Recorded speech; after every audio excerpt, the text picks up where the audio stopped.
तो दोस्तों अभी ना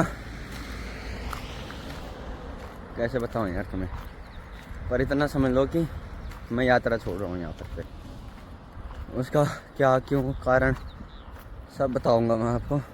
उससे पहले एक बात सुन लो कि मेरी दादी ना मेरे लिए मम्मी और पापा दोनों के बराबर है। और अभी घर से फ़ोन आया है कि तेरी दादी की तबीयत ख़राब है तो जल्दी घर आ जा। और दादी को बुरे कंडीशन में छोड़ के मैं ऐसे घूम नहीं सकता, सबसे पहली बात तो ये है। तो इसलिए मैं यात्रा छोड़ रहा हूँ, श्रीनगर से थोड़ा पीछे हूँ। अब तुम ही बताओ यार क्या करना। मेरे पास सब कुछ है जब तक दादी है, जिस दिन दादी नहीं रहेगी तो सब कुछ लूट गया भाई। जब मैं यात्रा पे निकल रहा था, पहले मैंने कल अपनी दादी को फ़ोन किया तो सुबह दादी ने कहा मैं दवाई लेने जा रही हूँ। उसके बाद दादी ने फ़ोन नहीं उठाया। शाम को मैंने फ़ोन किया, फ़ोन नहीं उठाया। उसके बावजूद फ़ोन किया, फ़ोन नहीं उठाया। आज सुबह फ़ोन किया, दादी ने फ़ोन नहीं उठाया। तो मैंने सोचा अब क्या होगा क्या होगा। तब तक मेरे मामा का फ़ोन आ गया गाज़ियाबाद से। तो मामा जी ने कहा कि दादी की तबीयत बहुत ज़्यादा ख़राब है, ना खा रही है ना पानी पी रही है, तो एक काम कर तो घर चले जा। फिर मैंने पड़ोसियों को फ़ोन किया अपने, तो उन्होंने भी यही बात बोली सेम कि हो सके तो घर आ जा। जय शिव शंकर, हर हर महादेव। दोस्तों क्या हाल है आपकी? आशा उम्मीद करता हूँ कि सब कुशल मंगल होंगे। मैं भी एकदम ही कुशल और मंगल हूँ। आज की ब्लॉग की स्टार्टिंग हो रही है कुछ ऐसी जगह से, जगह का नाम है अभी फिलहाल देवप्रयाग संगम तट। नीचे रहा भाई संगम, और यहाँ पर कल रात को हमने नाइट होल्ड किया था। एक मैं और एक अपने साथ बिहारी बगवा, बाकी 2 टेंट भाई लोगों के थे। एक भाई, 2 भाई, तीसरा भाई, और एक भाई पता नहीं गया है किधर बाहर की साइड। तो आज यहाँ से श्रीनगर तक की जर्नी रहेगी अपनी। देखते हैं कहाँ तक पहुँचते हैं और कैसा रहता है, क्योंकि काफ़ी लंबा रास्ता है। 33 किलोमीटर कवर करना पड़ेगा, तो हो जाएगा मेरे ख्याल से आराम से। पर देखते हैं, पहले सामान तय करते हैं, उसके बाद ही मिलते हैं यार आपको। सबसे पहले सामान की पैकिंग करते हैं। तो दोस्तों सामान कर लिया है मैंने पैक। अब यहाँ से जाने की तैयारी हो गई है ऊपर के लिए। बाकी अभी संगम पे काफ़ी श्रद्धालु नानी आए हुए हैं मस्त करके, और संगम के मज़े ले रहे हैं भाई सारे के सारे। इतने भी श्रद्धालु अभी के टाइम पे आए हुए हैं ना, पर ठीक है, इन्जॉय द एवरी मोमेंट। तो दोस्तों निकल चुका हूँ मैं अभी भाई देवप्रयाग से। गंगा जी में स्नान करके सीधे अपनी इस जर्नी के लिए फिर से आज कोशिश ये करूँगा कि श्रीनगर तक पहुँच जाऊँ। यहाँ से श्रीनगर 30-32 किलोमीटर है और टाइम भी हो गया है, तो देखते हैं कहाँ तक पहुँचते हैं। अभी आराम से चलते हैं भाई। ये देख लो भाई क्या क्या सिस्टम है। केदारनाथ अभी 156 और बद्रीनाथ 224। भाई साहब इतना। वैसे केदारनाथ में अगर मैं चलूँ ना, इस हिसाब की मेरी चलने की हैबिट है, मैं 3 दिन में केदारनाथ पहुंच सकता हूँ आराम से। पर इतना भी नहीं चलना है कि ज़्यादा ही हो जाए, और बाकी आराम से चलते हैं। साइकिल वाला था वो पीछे है, अभी सामान बांध रहा था, मैं निकल गया हूँ क्योंकि उसके लिए अभी जाने में बढ़िया है। मैं आराम से जाऊँगा मस्त करके भाई। हम श्रीनगर जाने की प्लानिंग कर रहे हैं अभी। यहाँ से 33 किलोमीटर आगे है भाई श्रीनगर। तो देख लो कब तक पहुँचते हैं। तो दोस्तों अभी ना कैसे बताऊँ यार तुम्हें, पर इतना समझ लो कि मैं यात्रा छोड़ रहा हूँ यहाँ पर पे। उसका क्या क्यों कारण सब बताऊँगा मैं आपको। उससे पहले एक बात सुन लो कि मेरी दादी ना मेरे लिए मम्मी और पापा दोनों के बराबर है। और अभी घर से फ़ोन आया है कि तेरी दादी की तबीयत ख़राब है तो जल्दी घर आ जा। और दादी को बुरे कंडीशन में छोड़ के मैं ऐसे घूम नहीं सकता, सबसे पहली बात तो ये है। तो इसलिए मैं यात्रा छोड़ रहा हूँ, श्रीनगर से थोड़ा पीछे हूँ। अब तुम ही बताओ यार क्या करना। मेरे पास सब कुछ है जब तक दादी है, जिस दिन दादी नहीं रहेगी तो सब कुछ लूट गया। यात्रा मैं कभी भी कर सकता हूँ, पर दादी मेरे को दूसरी नहीं मिलेगी भाई। क्योंकि मेरी दादी ने जब मैं 9 महीने का था तब से मेरा पालन पोषण किया हुआ है। तो मैं यहाँ से गाड़ी पकड़ रहा हूँ, सीधे घर के लिए निकल रहा हूँ। देखता हूँ शाम तक घर पहुँच जाऊँ तो बढ़िया रहेगा। तो अभी गाड़ी में बैठ चुका हूँ, भाई से यहाँ से आगे जाने के लिए श्रीनगर तक पहुँच जाऊँगा मैं इससे। यहाँ से गाड़ी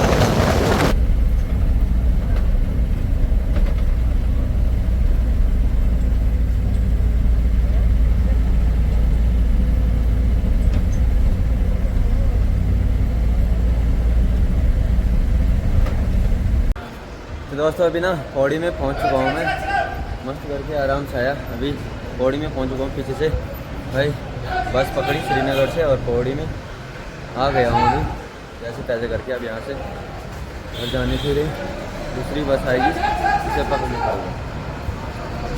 अभी कुछ ऐसी जगह पर रुके हैं, ये सामने पता नहीं कौन कौन से गाँव हैं, पर यहाँ सामने मीन मार्केट है ना जो नीचे, वहाँ पर है नौठा।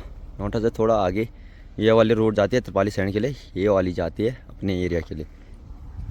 ये देख लो, बड़ी प्यारी सी जगह है। अब फटाफट से यहाँ से भी घर के लिए निकलते हैं यार, मस्त करके आराम से। तो दोस्तों टाइम अभी 3:30 हो गया और मैं अपने एरिया में लगभग आ गया हूँ। यहाँ से कम ही बचा है अपने लिए थ्री साइड का रास्ता, और बस भी जो है वो खाली है, बड़ी प्यार से जा रही बस भी। बाकी तुमको पता ही है उत्तराखंड के रोड में कैसा धक्का मुक्की होती है। तो दोस्तों अभी ना 5:30 टाइम हो गया और मैं अपने गांव के तरफ पहुंच गया हूं। ये नीचे थलीसैंड मार्केट आ, और यहाँ तक रोडवेज में आया था मैं। अब यहाँ से इस वाले रूट पे जाना है मेरे को, रोडवेज इस वाले तरफ चली गई और ऊपर वाले साइड से आए थे हम लोग, और ऊपर वाले साइड से आया था मैं। अब यहाँ से पता नहीं गाड़ी मिलेगी नहीं मिलेगी, पता करता हूँ सबसे पहले गाड़ी का, तब देखते हैं क्या करना है आगे। तो दोस्तों अभी ये वाली गाड़ी मेरे को यहाँ तक छोड़ने आई थी, अपने ही भाई हैं जो कि 82 से हैं, मेरे क्लासमेट ही थे नवीन भाई, तो वो अभी यहाँ तक छोड़ने आए। अब यहाँ से निकल रहे हैं और मैं इस वाले रास्ते निकल रहा हूँ, क्योंकि दिक्कत ये है ना कि गांव के रास्ते नहीं जा सकता। लोग हंसेंगे मेरे पे कि अरे यात्रा छोड़ के आ रहा है, मूर्ख है, ये सो कई बातें करेंगे। ओके सर, बहुत बहुत शुक्रिया है। तो ऐसी चीज़ें, इसलिए मैं गांव के रास्ते नहीं जा रहा। ये यहाँ से थोड़ा जंगल का रास्ता है, ये शॉर्टकट भी है, तो इसी रास्ते घर चलता हूँ फटाफट करके, क्योंकि दादी की तबीयत भी ढीली ढीली है। और मैंने सुबह से कुछ नहीं खाया भाई, एक पराठा तक नहीं खाया है। अब देख सकते हो आप लोग, कुछ नहीं खा के इतना ट्रैवल कर दिया। मेरे से जाया नहीं जा रहा, क्योंकि गाड़ी में भी सर दर्द हुआ और भूखा अलग सर दर्द हुआ। जब एनर्जी ही नहीं रहेगी शरीर में तो चलेगा कैसा बंदा। दोस्तों अभी ना ये पीछे देख रहे हो, तो दोस्तों अभी ना पीछे देख सकते हो आप लोग, जंगल जैसा है, पूरी छोटे छोटे पेड़ हैं, उनके बीच से चल रहा हूँ, पता ही नहीं दिख रहा आँखें। मैंने एक तो मुंह पे फ्लैश जलाया है, तो फिर रास्ता ही नहीं दिख रहा है मेरे को। रुको हाँ, तो अभी देखता हूँ फिलहाल दादी के क्या हालचाल है, उसके बाद ही आपसे मिलूँगा। और एक बात मैंने पहले बताई थी कि मैं बाद में पूरी कहानी बताऊँगा। तो भाई जब मैं यात्रा पे निकल रहा था, पहले मैंने कल अपनी दादी को फ़ोन किया, तो सुबह दादी ने कहा मैं दवाई लेने जा रही हूँ। उसके बाद दादी ने फ़ोन नहीं उठाया। शाम को मैंने फ़ोन किया, फ़ोन नहीं उठाया। उसके बावजूद फ़ोन किया, फ़ोन नहीं उठाया। आज सुबह फ़ोन किया, दादी ने फ़ोन नहीं उठाया। तो मैंने सोचा अब क्या होगा क्या होगा। तब तक मेरे मामा का फ़ोन आ गया गाज़ियाबाद से।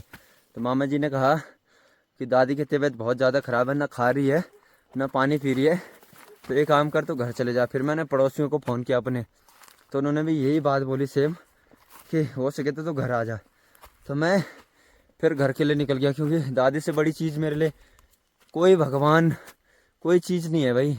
कोई भगवान बोल दो, शिव बोल दो, महादेव बोल दो, जो सबसे पहले मेरे लिए दादी है, क्योंकि वो मेरी मम्मी और पापा दोनों हैं। उन्होंने मेरे को पाला है भाई पूरी ज़िंदगी भर, इसलिए मेरे को दादी की सेवा करनी। हो सके तो मैं अपनी दादी को अपना 100% दूंगा। अभी मेरे पे इतने पैसे नहीं है कि मैं दादी का इलाज करा सकूं, पर हो सके तो मेरे को अपनी एक किडनी बेचने की नौबत आए ना, वो भी बेच दूंगा मैं। पर दादी को अपने से ज़्यादा जीवित रखूंगा मैं, कोशिश यही करूंगा। और भगवान भोलेनाथ से भी यही प्रार्थना आज तक की है मैंने, और यही अब भी करूँगा कि दादी भाई तब तक जीवित रहे जब तक कि मैं हूँ, या तो दादी से पहले मेरी मृत्यु हो जाए। ये दोनों चीज़ों में से एक चीज़ मेरे को चाहिए भाई। वो मैं, मेरी मन्नत है ना जो, वही मांगता हूँ कि भगवान मैं दादी को अमर तो नहीं रख सकता, पर दादी से पहले मेरी मृत्यु हो जाए तो या तो दादी के साथ साथ ही मैं भी चला जाऊं, क्योंकि मैं इतना झेल नहीं सकता, दादी के बिना मैं कुछ नहीं हूँ भाई। तो इसलिए ऐसी ऐसी घटनाएं थी। अब फिलहाल पहले मैं घर में जाता हूँ, देखता हूँ क्या हालत है उधर की। शायद अगर ज़्यादा कंडीशन ख़राब होगी तो मैं वीडियो ना भी बना पाऊँ। तो चलो पहले घर में चलता हूँ। अभी ये जंगल जुंगल के रास्ते, झीड़ू झुड़ू के रास्ते चल रहा हूँ। दोस्तों ये सामने घर रहा अंधेरा अंधेरा जैसा हो रखा है, थोड़ा एक ही लाइट जली है, बाकी कोई भी नहीं दिख रहा, घर में सुनसान है भाई। तो देख लो भाई, ये कंडीशन होती जब आदमी खुद तकलीफ में हो ना, तो कोई काम नहीं आता किसी के, ये बात समझ रहे हो आप। और यही अपना घर है जो सामने दिख रहा होगा ना आपको, ये वाला हल्की लाइट दिख रही है, ऊपर नीचे दोनों अपने हैं। और मैंने टॉर्च किया हुआ, फ्लैश लाया हुआ, तो दीवारें ज़्यादा चमक रही है। अब घर में चल के मिलता हूँ मैं तुमसे भी और दादी से भी भाई, सबसे पहले यही बात है। तो दोस्तों अभी ना घर में पहुँच चुका हूँ मैं, दादी की हाल चाल भी बताता हूँ तुम्हें। बाकी अभी दादी के कमरे के दरवाजे ढोके गए हैं, दादी सोई हुए, खाना खुणक, हाँ दवा भी खाई।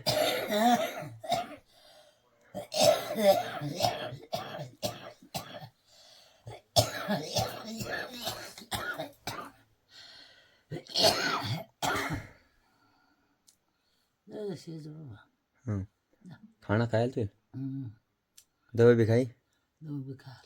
हाँ